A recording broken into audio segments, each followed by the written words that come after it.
परम भगवान श्री विष्णु को प्राणों से भी अधिक प्रिय है एकादशी तिथि, और जिसका प्रमाण है यह पद्म पुराण का कथन।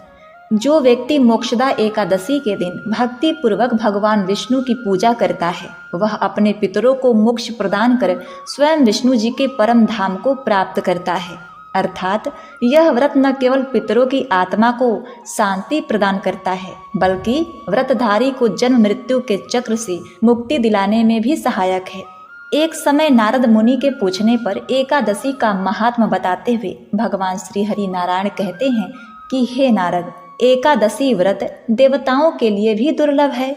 यह श्री कृष्ण प्रीति का जनक है और तपस्वियों का श्रेष्ठ तप है। जैसे देवताओं में कृष्ण और देवियों में प्रकृति, वर्णों में ब्राह्मण और वैष्णव में शिव जी श्रेष्ठ हैं, उसी प्रकार व्रतों में यह एकादशी देवताओं के लिए भी दुर्लभ है। उसी प्रकार व्रतों में यह एकादशी व्रत सबसे श्रेष्ठ माना जाता है।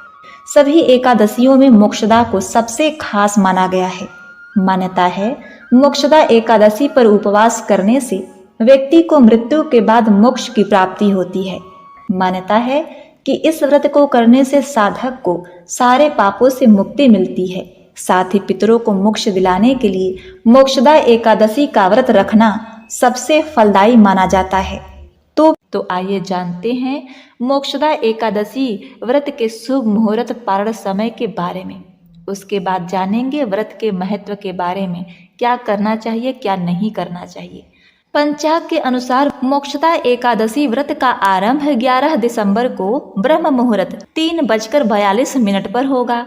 वही एकादशी तिथि का समापन 12 दिसंबर को देर रात 1:09 पर होगा। तो इस प्रकार उदया तिथि के अनुसार इस साल मोक्षदा एकादशी का व्रत 11 दिसंबर 2024 को ही रखा जाएगा। व्रत के अगले दिन पारण किया जाता है। इसके अनुसार मोक्षदा एकादशी व्रत का पारण गुरुवार 12 दिसंबर को किया जाएगा। व्रत पारण का समय होगा सुबह के 7:05 से लेकर सुबह के 9:09 तक। प्रिय भक्तगणों, इस बार मोक्षदा एकादशी के शुभ अवसर पर दुर्लभ भद्रवास योग का निर्माण हो रहा है। ज्योतिष भद्रवास योग को शुभ मानते हैं। इस योग में भगवान विष्णु की पूजा करने से अक्षय फल की प्राप्ति होती है। तो इस दिन भद्रा स्वर्ग में रहेगी। इस योग का निर्माण दोपहर के 2:27 से हो रहा है। वही भद्रवास योग का समापन 12 दिसंबर को देर रात 1:09 पर होगा। इस दौरान जगत के पालनहार भगवान विष्णु और धन की देवी महालक्ष्मी की भक्ति भाव से पूजा करने पर जातक को मनोवांछित फल की प्राप्ति होती है। मोक्षदा एकादशी पर रवि योग वरयान योग का भी निर्माण हो रहा है। रवि योग का निर्माण प्रातः काल 7:04 से लेकर सुबह के 11:48 तक है। इस दौरान भगवान विष्णु की पूजा करने से सुख समृद्धि में वृद्धि होती है। तो इस प्रकार जो भी भक्तगण मोक्षदा एकादशी का व्रत करते हैं, उन्हें चाहिए कि व्रत वाले दिन से एक दिन पहले यानी कि 10वीं तिथि से ही साफ सफाई बाल धोकर स्नान कर लें और सूर्यास्त होने से पहले ही शाम को भोजन कर लेना चाहिए। उस दिन शुद्ध और सात्विक आहार ग्रहण करना चाहिए। मांस, मदिरा, लहसुन, प्याज आदि चीजों का प्रयोग 10वीं एकादशी और द्वादशी के दिन नहीं करना चाहिए। 10वीं के सूर्यास्त से पहले ही भोजन ग्रहण कर लें। इसके बाद दांतों को अच्छे प्रकार से साफ करके रात्रि ब्रह्मचर्य का पालन करते हुए भगवान विष्णु एकादशी व्रत का स्मरण करते हुए सोना चाहिए। एकादशी की सुबह ब्रह्म मुहूर्त में उठ के नित्य क्रिया से निवृत्त होकर गंगा नदी में या घर के नहाने के पानी में थोड़ा सा गंगा जल मिलाकर स्नान करना चाहिए। यदि आप इस दिन पीला वस्त्र पहने तो अति उत्तम रहेगा। और जो भी व्रत रखने वाले हैं उन्हें व्रत का संकल्प लेना चाहिए कि अगर आप इस व्रत को किसी को अर्पण करना चाहते हैं तो उसके नाम से संकल्प लें और भगवान विष्णु से प्रार्थना करें कि हे भगवान विष्णु, भगवान श्री कृष्ण, आज मैं मोक्षदा एकादशी का व्रत करने जा रहा हूँ या करने जा रही हूँ। इस प्रकार से भगवान से प्रार्थना करें कि वह मेरा व्रत निर्विघ्न पूरा करें और हमें पुण्य फलों की प्राप्ति हो। आप हमें आशीर्वाद प्रदान करें। आपके मन में जो भी इच्छा हो, मनोकामना हो, वो भगवान विष्णु, भगवान श्री कृष्ण से कहें।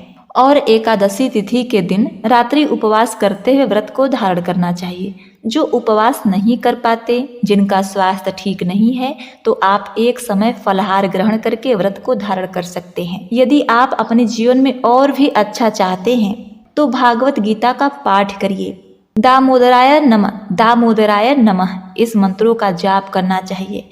इससे अनंत फलों की प्राप्ति होती है। भगवान विष्णु, माता लक्ष्मी, भगवान श्री कृष्ण जी का जो गंध, पुष्प, धूप आदि से पूजन करना चाहिए। भगवान विष्णु, भगवान श्री कृष्ण जी को अक्षत नहीं चढ़ाना चाहिए। इस दिन आप अक्षत के जगह काले या सफ़ेद तिल का प्रयोग करिए, यह बड़ा ही उत्तम होगा। भगवान विष्णु, भगवान श्री कृष्ण जी को पीला वस्त्र अर्पित करें और पवित्र जल से याचमन करवाएं। उसके बाद काले तिल अर्पित करें, तुलसी दल अर्पित करें, अनेक प्रकार का नैवेद्य दूध से बने हुए वस्तुओं का भोग लगाएं। भगवान श्री कृष्ण को माखन मिश्री का भोग लगाएं। भगवान श्री विष्णु जी को अनेक प्रकार के ऋतु फल आदि, आम, केला, संतरा, सेब जो भी बने उन्हें अर्पित कीजिए। इसके बाद याचमनी करके मुख शुद्धि के लिए पान, पत्र, सुपारी, लौंग, इलायची के साथ में अर्पित करें। द्रव्य दक्षिणा चढ़ाएं और फिर मोक्षदा एकादशी व्रत कथा का श्रवण करना चाहिए। गीता आदि का पाठ श्रवण करना चाहिए। पूरे विधि विधान के साथ भगवान का पूजन कथा का श्रवण करना चाहिए। द्वादशी के दिन ब्रह्म मुहूर्त में सुबह जल्दी उठ करके नित्य क्रिया से निवृत्त होकर स्नान करके शुद्ध वस्त्र धारण करके भगवान का पूजन आरती कर लें और फिर ब्राह्मणों को भोजन करवाएं, ब्राह्मणों को दान दक्षिणा दें और समय के अनुसार व्रत का पारण करना चाहिए। इस प्रकार व्रत को धारण करने से जो कि अनंत फलों की प्राप्ति होती है। एकादशी व्रत करने वाले को द्वादशी तिथि के दिन एक ही समय एक भुक्ता पारण करने का विधान है। एक समय भोजन ग्रहण करना चाहिए और सात्विक आहार ही ग्रहण करना चाहिए। इस प्रकार व्रत को धारण करने से सभी प्रकार के पापों का नाश होता है और शुभ फलों की प्राप्ति होती है।